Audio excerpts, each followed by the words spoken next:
Friends good evening. आप सभी का स्वागत है हमारे यूट्यूब चैनल सक्सेस बात पर। आइए दोस्तों, देखिए रीट का अब जो आपके पास समय रह गया है वो देखा जाए तो 1 महीने के आसपास ही समय है, इससे ज़्यादा आपके पास समय नहीं है। तो 1 महीने के अंदर आप किन टॉपिक्स को विशेष रूप से पढ़ें जिनसे कि आप क्या हो जाएं, उसमें सेलेक्ट हो जाएं, ठीक है ना। आप रीड की जो मिनिमम मार्क्स है 90 मार्क्स जो मिनिमम है उसको आप कैसे पास कर सकते हैं, उसके लिए कुछ कमेंट्स ऐसे आ रहे थे कि सर कुछ ऐसे टॉपिक्स बता दीजिए जिनको हम तैयार कर लें तो हम उस परीक्षा को पास कर पाएँ। तो स्पेशली मैथ साइंस रीड्स वालों के लिए मैं लेके आया हूँ, और अदर सब्जेक्ट वाले भी इसमें से सब्जेक्ट वाली बातों को छोड़ करके अदर बातों को आप समझ सकते हैं कि देखिए आपके पास या 30 या 40 दिन का भी समय रह रहा है, तब भी आप रीड की जो प्री एग्जाम्स है इसको आप इजी वे में क्या कर सकते हो, क्लियर कर सकते हो। तो सबसे पहले उन टॉपिकों को देखते हैं कि टॉपिक क्या होने चाहिए। सबसे पहली बात मैं आपको बता दूं, टॉपिकों के बारे में हम डिस्कशन करें तो हमारा ये जो रीट है, रीट के अंदर सबसे ज़्यादा रोल रहता है शिक्षण विधियों का। सबसे ज़्यादा रोल क्या रहता है, हर सब्जेक्ट की शिक्षण विधियों का रहता है। और शिक्षण विधियों में भी कॉमन मेथड करके जो टॉपिक है ना, जो मापन मूल्यांकन जो सारे सब्जेक्ट्स में पूछे जाते हैं उनको आप सबसे पहले कवर करें, जिससे कि आप कम से कम 50 नंबर के एरिया में आप पहुंच पाएँ, 50 नंबर के आसपास आप पहुंच पाएँ कि हम 50 नंबर तो शिक्षण विधि से लेके आ सकते हैं। क्योंकि शिक्षण विधि का जो पोर्शन है मैं आपको बता दूँ 55 से 56 नंबर का होता है, 55 से 56 नंबर का। मैंने अभी कुछ दिन पहले 2-3 दिन हुए हैं मैथ साइंस वालों के लिए 2016 के पेपर का सॉल्यूशन दिया था। तो मैथ साइंस के अंतर्गत के 18 क्वेश्चंस तो आपके शिक्षण विधि के पूछे गए हैं, ठीक है ना। 18 क्वेश्चन कहने का ना 9 करके आपके पास कितने आए थे क्वेश्चंस आए थे। तो इस तरीके से हर सब्जेक्ट के अंदर इसी प्रकार से आपका रहेगा, 9 10 क्वेश्चन आएंगे। 5 सब्जेक्ट होते हैं, 50 से 55 क्वेश्चन के बीच में आपके बनते हैं। तो पहले आप शिक्षण विधि में से कौन से टॉपिकों को आप कवर करेंगे मैं आपको बता दूं, जिनसे कि आप स्पेशली ये कर पाएंगे भाई देखो 50 या 45 तो हमारे यहाँ से बन जाते हैं। इस तरीके से आपके अंदर कॉन्फिडेंस आना चाहिए, आपके अंदर कैलकुलेशन होनी चाहिए। तो देखिए मापन और मूल्यांकन एक करके टॉपिक है, इसको आप याद रख लें। ये कम से कम आपका 8 से 10 नंबर का टॉपिक रहता है, ठीक है। ये मैं अपने YouTube चैनल पर बहुत अच्छे तरीके से करा चुका हूं, और मैं कह रहा हूं आप मेरे YouTube चैनल से ही आप देख लेंगे तब भी आपके 8 से 10 नंबर मापन मूल्यांकन में आपको मिल जाएंगे। आपको कहीं अधिक भागने की इसमें क्या नहीं, आवश्यकता बिल्कुल भी नहीं पड़ेगी, ठीक है। मैंने आपको ये भी बता रखा है कि मापन मूल्यांकन में भी आप किन बातों को प्रॉपरली याद रखेंगे तब जाके मतलब आपको वहां से क्वेश्चन मिलेगा। नेक्स्ट देखो ब्लूम्स की टैक्सोनॉमी। ब्लूम्स की जो टैक्सोनॉमी है मैंने आपके लिए करा चुका हूँ शिक्षण विधि के अंतर्गत। तो ब्लूम की टैक्सोनॉमी से ही मैंने क्या किया था, फर्स्ट यूनिट स्टार्ट की थी। आप ब्लूम की टैक्सोनॉमी करके जाके देखें, वहां पे आपको बता चुका हूँ किस प्रकार के आपके लिए क्वेश्चंस बनते हैं। तो आप वहां से जाकर के इस टॉपिक को कवर कर लो। शिक्षण की सहायक सामग्री की मैंने आपके लिए 2 वीडियो डाल रखी, इनको आप देख लें। इसकी मैंने 3 वीडियो डाल रखी, इनको आप देख लें, ठीक है ना। उसके बाद शिक्षण की सहायक सामग्री में क्या क्वेश्चंस बनते हैं वो मैं आपके लिए बता चुका हूँ, श्रव्य से, दृश्य से, ठीक है ना, अकॉर्डिंग टू एनसीईआरटी के अनुसार क्या होती हैं, ठीक है ना। जैसे एनसीईआरटी वाला याद आपको याद हो जाए तो ठीक है, लेकिन श्रव्य है, दृश्य है, शब्द से, प्रोजेक्टेड, नॉन प्रोजेक्टेड, ये जो सहायक सामग्री इनको आप यहाँ से याद रख लें। एक क्वेश्चन उपलब्धि से आएगा, एक निदान से आएगा, उपचार से आएगा। 3 नंबर का मटेरियल है, हर सब्जेक्ट के अंदर 3 का मल्टीप्लाई करके देख लो आप, तो कम से कम 8 से 10 नंबर का ये उपलब्धि निदान और उपचार का आपके लिए क्या हो जाता है, मटेरियल हो जाता है। 8 से 10 नंबर का तो यही हो जाता है, ठीक है। तो देखो सबसे पहले क्या ली जाती है विद्यार्थी की उपलब्धि, उपलब्धि के बाद क्या आता है निदान, निदान के बाद क्या आता है उपचार। ये इसी सीक्वेंस में होते हैं, ठीक है। डिटेल के लिए आप मेरी वीडियो जाके देख लें, मैंने आपके लिए बिल्कुल डिटेल से यहाँ पे करा रखा है। और 2016 रीट में क्वेश्चन भी पूछा गया था कि उपचारात्मक शिक्षण से पहले कौन से शिक्षण को करवाया जाता है। तो देखो भैया उपचारात्मक से पहले क्या कराया जाता है, निदान कराया जाता है। क्योंकि निदान माने क्या होता है, जांच करना। देखो उपचार देने से पहले आपको रोगी की क्या करनी पड़ती है, जांच करनी पड़ती है। और हमारे पास शिक्षा विभाग में रोगी कौन है, हमारे पास शिक्षा विभाग में जो रोगी है वो क्या है, एक विद्यार्थी है, मतलब उसको ही हमको समझाना है, ठीक है। आपने तो शिक्षण की समस्या, ये टॉपिक अभी मैंने आपके लिए नहीं कराया है शिक्षण की समस्याओं।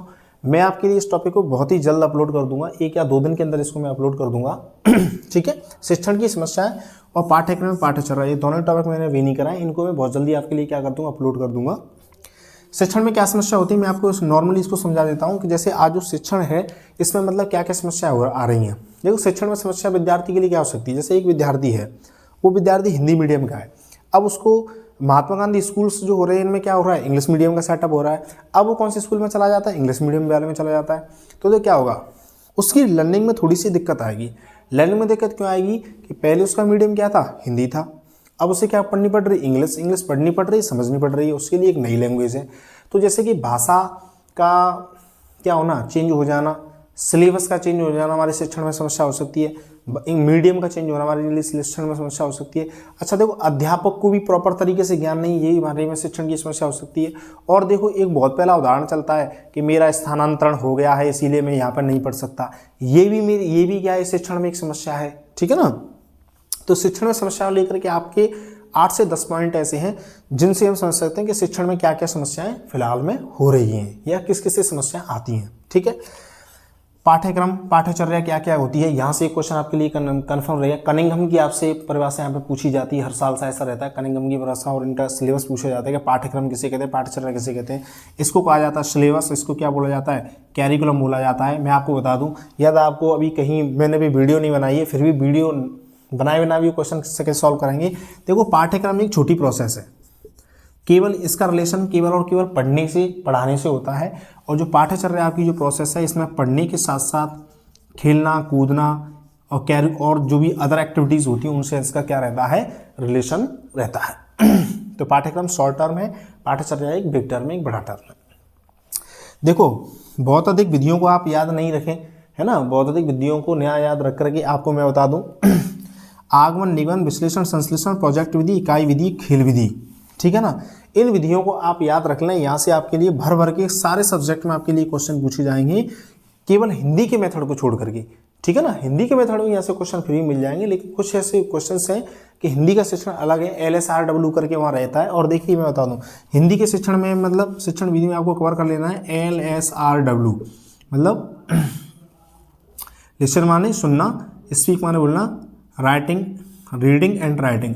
LSRW हमारे क्या है, 4 भाषाई कौशल दे रखे हैं, है ना, भाषा के स्किल्स क्या क्या होते हैं वो आपके लिए दे रखे हैं। ये टॉपिक मैंने आपके लिए हिंदी के अभी नहीं कराया, बट लेकिन मैं इसको कराने की जल्दी से सोच रहा हूँ। इस टॉपिक को मैं अगले 2-3 दिन के अंदर इस टॉपिक को भी करा दूंगा। LSRW को ही कराऊंगा स्पेशली, क्योंकि LSRW से यहाँ से आपके लिए क्वेश्चन बनाएंगे, कम से कम 4 से 5 क्वेश्चन बनाएंगे हिंदी में, और 4 से 5 क्वेश्चन ये आपके संस्कृत में बन जाएंगे, ठीक है ना। इस प्रकार से 7 से 8 नंबर का ये मटेरियल हो जाएगा। तो इस टॉपिक को मैं जल्दी से करा दूंगा। इन विधियों को भी याद रख लें, अभिक्रमित अन्वेषण को याद रख लें। अभिक्रमित अन्वेषण को किसने तो दिया था, इसकी क्या प्रोसेस है, कैसे स्टार्ट हुआ है, ठीक है ना। थॉर्नडाइक ने इसमें क्या कंट्रीब्यूशन किया है, एक मशीन क्या थी और इसका जनक कौन है, रेखीय, साखी, और मैंने आपको करा रखा है रेखीय है, साखी है, और आपके लिए कौन सा मैथमेटिक्स है। तीनों के वैज्ञानिकों के नाम आपको पता होने चाहिए, ठीक है। उसके बाद हम आगे चलते हैं कि ये तो शिक्षण विधि में आपको देखना ही देखना है, ठीक है ना। LSRW देख लेना है ना। तो यहाँ से आपके काफ़ी सारे 50 नंबर के आसपास का मटेरियल आपका कवर हो जाएगा।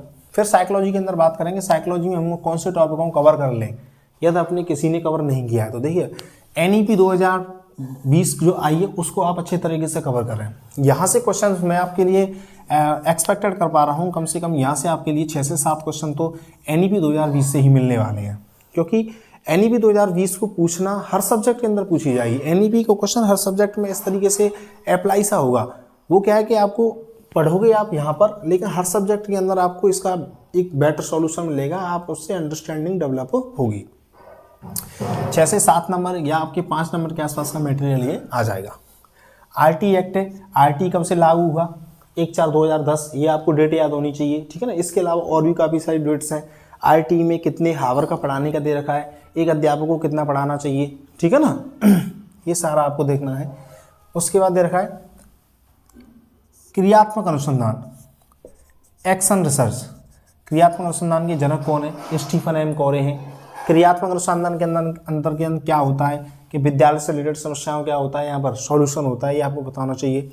और साइकोलॉजी के स्पेसिफिक टॉपिक हैं जैसे अधिगम है, बाल विकास है और बुद्धि है। बहुत अधिक आप नहीं समझ पा रहे हैं तो केवल और केवल 3 टॉपिक्स को ही पढ़ लो आप। अधिगम को पढ़ लो, अधिगम में आपका थॉर्नडाइक है, अंतर्दृष्टि सिद्धांत है, गेस्टाल्टवादी जो सिद्धांत बोलते हैं उसको आप पढ़ लें, ठीक है ना। एक आपके में स्पेशली मेंशन करके दे रखा है रचनावादी सिद्धांत, कंस्ट्रक्टिव दे रखा है, उसको आप देख लें। तो अकॉर्डिंग टू सिलेबस जो हाईलाइटेड टॉपिक है वो आपके लिए बता रहा हूँ, अधिगम, बाल विकास और बुद्धि, यहाँ से टॉपिक को आप कवर कर लें। देखिए दोस्तों, मैथ्स वाले विद्यार्थियों के, और देखिए हाँ, साइकोलॉजी में आप इन टॉपिक्स के ऊपर विशेष फोकस करें, जैसे बुद्धि के सिद्धांत है, एक दृष्टि सिद्धांत है, दो दृष्टि सिद्धांत है, मतलब एक कारक सिद्धांत हो, दो कारक सिद्धांत है ना, और एक जो थॉर्नडाइक ने सिद्धांत दिया है, ठीक है ना, उन सबको आप याद रखें। गार्नर का बहुबुद्धि सिद्धांत है ना, जो ऐसे स्पेशली जो मेन से सिद्धांत है उनको आप फिलहाल में याद रख लें।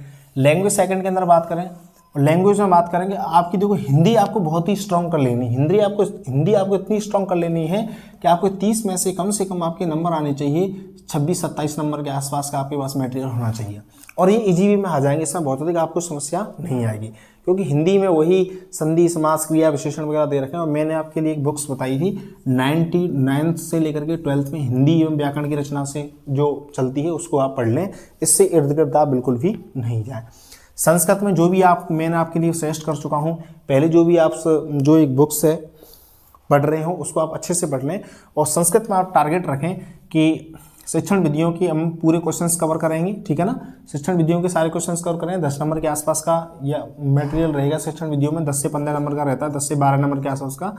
और तो संस्कृत में आपके लिए ये कवर करना है कि हमारे ज़्यादा नहीं तो हमारे पास कम से कम 20 नंबर के आसपास का मटेरियल होना चाहिए संस्कृत में, कि देखो 10 नंबर का तो शिक्षण विधियों से कवर कर लेंगे आप, और 10 नंबर के आसपास ही आपको संस्कृत के मटेरियल से आपको कवर करना है। क्योंकि कभी कभी क्या हो जाता है कि किसी सब्जेक्ट में हम ये सोचते हैं कि 30 में से 30 ले आएँ, तो आप भले ही 100% उसको करने की कोशिश ना करें, 80% से भी काम चला लें कि यहाँ से हम 80 कर लें, किसी का 100 कर लें, किसी का हम 70 अटेंड कर लें, क्योंकि तो पास करने की यही ट्रिक्स होती है ना। क्योंकि सब सब्जेक्ट में 100% की कोशिश करोगे तो इतना आप समय कहाँ से लेके आओगे, इतनी इंटेलिजेंसी कहाँ से लेके आओगे कि हर सब्जेक्ट को आप समझ पाओ। मैं समझ पा रहा हूँ संस्कृत को विद्यार्थी घर बैठ करके पढ़ रहे होंगे तो आपके अंदर इतनी डेवलपमेंट हो पाएगा कि आप 20 नंबर के आसपास का मटेरियल कवर करें और बहुत अधिक इसमें ज़्यादा ना सोचें। तो देखो 45 नंबर यहाँ से कवर करेंगे, और साइकोलॉजी में आप टारगेट रख लो, साइकोलॉजी में 30 की जगह हमको क्या करना है, केवल 20 अटेंड करना है, ठीक है ना। 50 का 20 का 70 और 20 यहाँ से कितना हो गया, 70 और 20 90 के बाद हमने यहाँ के कितने का एवरेज लगाया, 25 के आसपास का एवरेज लगाया। 90 और 25 कितना हो गया, 90 और 25 115। उसके बावजूद है ना 115, तो हमारे यहीं से क्वेश्चंस बन रहे हैं, 115 में से भी हमसे कोई मिस्टेक्स हो जाएगी, है ना, तब भी हम ये कोशिश कर रहे हैं कि हमारे 90 नंबर तो कम से कम यहीं से मिल जाने चाहिए। अब देखिए ये आपका प्लस वैल्यू है, मैथ साइंस वाले जो विद्यार्थी हैं ये इनके लिए प्लस वैल्यू है, उनको इतना मैथमेटिक्स तो आता ही है। जैसे घातांक के क्वेश्चंस आपको मिलेंगे, घनमूल के, वर्गमूल के आपको यहाँ से क्वेश्चंस मिलेंगे, स्पेशली टॉपिक में दे रखा है, ठीक है ना। परमेय संख्याओं से रिलेटेड मिलेंगे, जैसे परमेय संख्या की क्या परिभाषा होती है, P/Q = 0, Q ≠ यहाँ पर क्या होना चाहिए, P/Q प्रकार के टाइप की संख्याएं, दैट्स Q ≠ 0, है ना। ऐसी जो स्पेशल इसकी जो कंडीशन है वो आपको बतानी चाहिए। सांख्यिकी की आप पार्ट दे रखे हैं, बारंबारता दे रखा है ना, और रेखा चित्र उसके बारे में आपकी जो आयताकार चित्र जो दे रखा है उसकी थ्योरेटिकल आपको क्या होनी चाहिए, प्रॉपर्टी पता होनी चाहिए। माध्य का बहुलक के तीनों के आपके पास क्वेश्चंस होना चाहिए, सूत्र याद होने चाहिए, जिससे कि आप उस क्वेश्चंस को क्या कर पाएँ, अटेंड कर पाएँ। तो देखो मैथ साइंस वालों के लिए तो इजी है वैसे पास करना, देखा जाए तो, है ना। कुछ क्वेश्चंस यहाँ से लाइए आप 15-20 के आसपास, हिंदी में कवर करिए, ज़्यादा से ज़्यादा क्वेश्चन कवर करिए, फिर आप कवर करिए कहाँ, संस्कृत में कम कवर कीजिए। जैसे किसी कमांड और कम हो रही है तो वो केवल टारगेट अपने लिए 15 नंबर का ही रखिए, इससे ज़्यादा ना रखें। शिक्षण विधि में ज़्यादा से ज़्यादा कोशिश करें, क्योंकि शिक्षण विधि में आपके नंबर पढ़ोगे तो आपके अच्छे से आ जाएँ, बहुत ज़्यादा कटने की संभावना नहीं रहेगी। साइंस में भी फिर भी आप करना चाहते हैं, साइंस में हम क्या करें, तो वो साइंस में सूक्ष्म जीव करके टॉपिक्स दे रखा है ना। कक्षा 8 के अंदर आपको साइंस में बता रखा है कि सूक्ष्म जीव कहाँ रहते हैं, कौन कौन से सूक्ष्म जीव होते हैं, तो सारे सूक्ष्म जीवों को एक बार देख लो, है ना।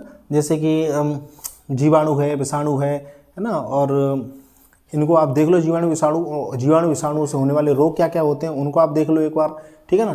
तो रोग में, जीवों में होने वाले रोग, पेड़ पौधे में होने वाले रोग, ये चीज़ आप देख लो। हार्मोन कौन कौन से होते हैं, जैसे इंसुलिन है, ग्लूकागोन है, पिट्यूटराइन है, आपके लैंगिक हार्मोन है ना, एड्रिनल हार्मोन है, जैसे कि गलगंडा घेंगा रोग कौन से रोग उसकी कमी से होता है, आयोडीन की कमी से रोग होता है। तो आप हार्मोन्स वाला चैप्टर दे रखा है उसको आप पढ़ लें। आपके लिए बल वाला टॉपिक दे रखा है और ध्वनि वाला टॉपिक दे रखा है, तो बल वाले टॉपिक को पढ़ लें कि बल कौन कितने कितने टाइप्स के होते हैं, और बल का जो न्यूटन का सिद्धांत है, और न्यूटन के बाद उस सिद्धांत को देखें जो न्यूटन वाली पॉलिसी है उसको मतलब एसआई पद्धति इसका क्या मात्रक है, अदर पद्धति में ऐसा डायन इसका मात्रक है, तो डायन कौन सी पद्धति इसमें मात्रक है। तो आपकी जो बेसिक प्रॉपर्टी है आपकी पता होनी चाहिए। ध्वनि वाला टॉपिक है, ध्वनि में आप देखिए कि जैसे कि जो कोई ध्वनि होती है तो ध्वनि में क्या होता है, एक तो होता है उसमें तारत्व, किसी ध्वनि का तारत्व अधिक होगा तो ध्वनि कैसी होती है, तीखी होती है, ज़्यादा तीखी होती है ना। तो ध्वनि का तारत्व क्या होता है, ये चीज़ को आप समझे है ना।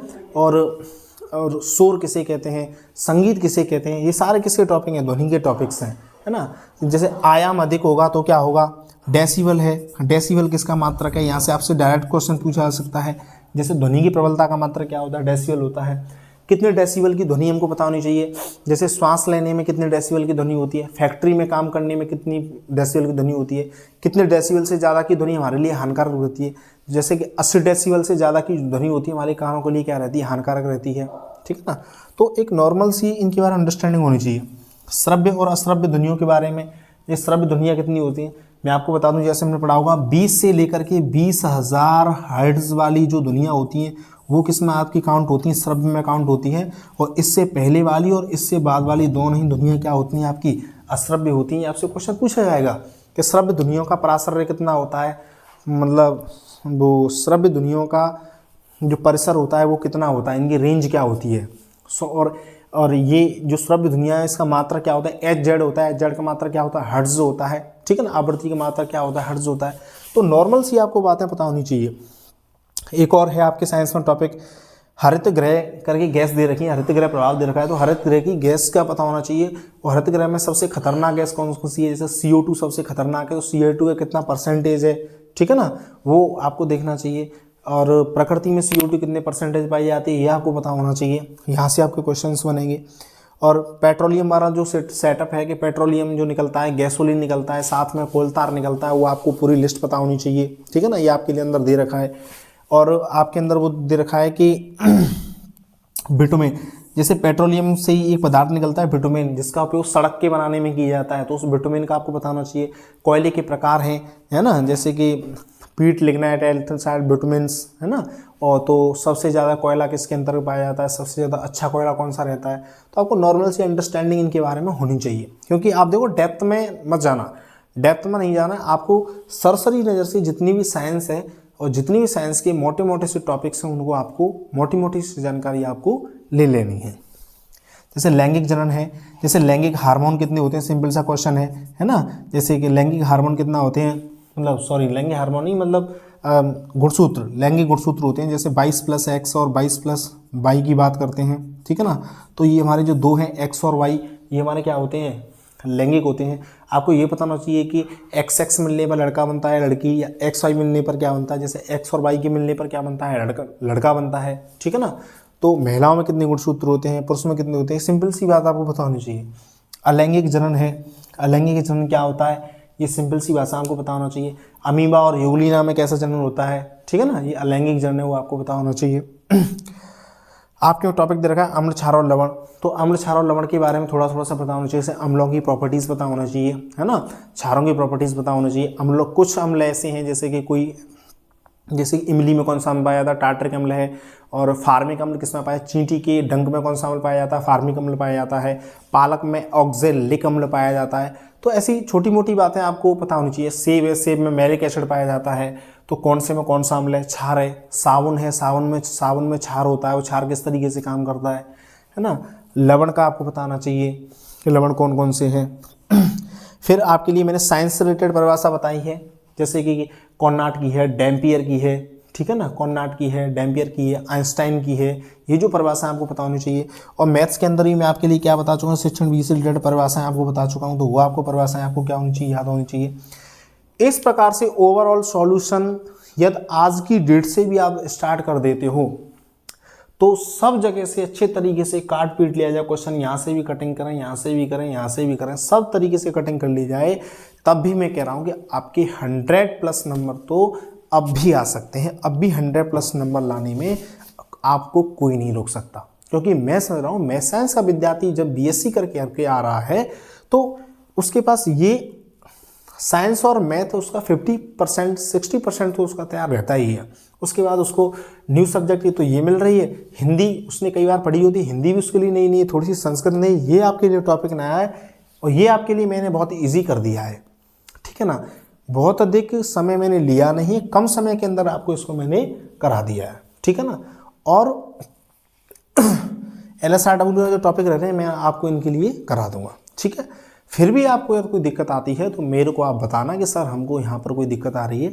आप इस तरीके से भी तैयारी करेंगे तब भी आप मात्र 40 दिन के अंतर्गत इस परीक्षा को पास कर लेंगे, क्योंकि ये परीक्षा कोई कठिन परीक्षा नहीं है। मैं आपको बता दूँ, परीक्षा बहुत सिंपल है और ये परीक्षा जो बनाई जा रही है एक इस तरीके से बनाई जा रही है कि हमें आगे एक और परीक्षा